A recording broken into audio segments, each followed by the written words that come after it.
పాకిస్తాన్‌కైతే ముప్పేట దాడే జరుగుతోంది. ఒక పక్కన పాక్ ఆక్యుపైడ్ జమ్మూ కాశ్మీర్‌కి సంబంధించిన ప్రజలు మొన్నటిదాకా పాక్ నుండి స్వతంత్రం కోరుకున్నారు. ఇప్పుడు మేము భారత్‌లో కలుస్తాం నీతో వద్దన్నటువంటి స్టేజ్‌కొచ్చింది. వేలు కాస్త లక్షలాదిగా రావల్కోట్‌ని స్తంభింపచేశారు. వాళ్ళ మీద దాడి చేస్తే ఏమవుతుందో అన్న భయంతో సైన్యం వెనకాడుతోంది.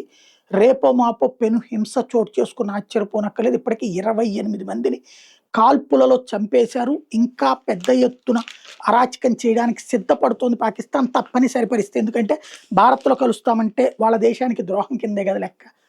అది ప్రజల చేతనే చేయిద్దామా అని చూస్తున్నారు. అంటే పాకిస్తాన్‌ని ప్రేమించే ప్రజల చేత వీళ్ళని భారత్‌ని ప్రేమించే ప్రజలన్న పేరుతో దాడులు చేయిద్దామా అని చూస్తున్నారు.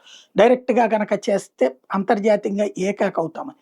రెండో పక్కన తెహ్రీక్-ఈ తాలిబాన్ పాకిస్తాన్ మీదన దాడి చేద్దామని చెప్పి ప్రయత్నిస్తే, వాళ్ళు పాకిస్తాన్‌కి సంబంధించినటువంటి సైన్యం మీద కరాచీలోనే దాడి చేయడం.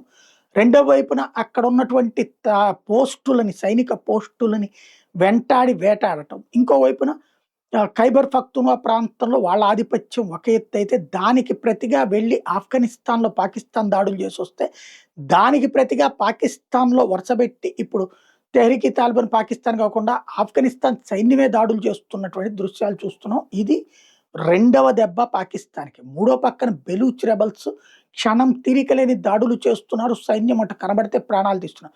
ఓ రకంగా చెప్పాలంటే సరిహద్దుల్లోని 3 ప్రాంతాలలో రావల్కోట్ దగ్గర కావచ్చు, ఖైబర్ పఖ్తూన్‌ఖ్వాలో కావచ్చు, ఇటు పక్కన వీళ్ళ దగ్గర కావచ్చు, ఏదైతే బెలూచ్ ప్రాంతంలో కావచ్చు, పాకిస్తాన్ సైన్యం బిక్కుబిక్కుమంటూ బతకాల్సొస్తుంది అక్కడొకళ్ళు, అక్కడొకళ్ళు ఉండి.